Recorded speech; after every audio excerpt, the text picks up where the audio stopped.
High বন্ধুরা, শুভ সকাল সবাইকে। আজকে 8 জুলাই হামস্টার কম্বারের ডেইলি চিপার কোডটা আনলক করে কীভাবে 1 মিলিয়ন কয়েন নিতে পারি সেটা আমি দেখাবো। তো আমি আমার ফোন থেকে যে ডেইলি চিপার এখানে চলে যাব।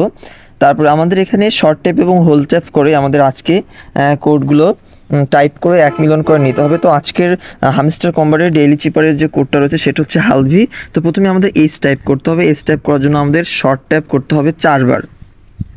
তাহলে এজ উঠে যাবে। এর জন্য আমাদের একবার হচ্ছে শর্ট ট্যাপ, একবার হচ্ছে লং ট্যাপ করতে হবে। তাহলে এ উঠে যাবে এবং এর জন্য আমার শর্ট ট্যাপ, লং ট্যাপ আর 2টা হচ্ছে শর্ট ট্যাপ। তারপর ভির জন্য আমাদের হচ্ছে 3বার হচ্ছে শর্ট ট্যাপ আর একটা হচ্ছে হোল ট্যাপ। আর হচ্ছে ইর জন্য আমাদের একবার শর্ট ট্যাপ। ওকে, হেলভিটা উঠার পরেই আমাদের চোখের সামনে শো করবে টেক দ্য প্রাইস। আমরা এখানে ক্লিক করব। আমরা কিন্তু খুব ইজিলিভাবে গুড জবসিও বলছে, খুব ইজিলিভাবে কিন্তু আমরা আজকে ডেইলি চিপারের 1 মিলিয়ন কয়েনটা আর্ন করতে পারলাম। তো আজকের ভিডিওটা এই পর্যন্তই। এরকম গুরুত্বপূর্ণ হামস্টার কম্বারের সকল ভিডিও পেতে আমার সাথেই থাকুন। ধন্যবাদ।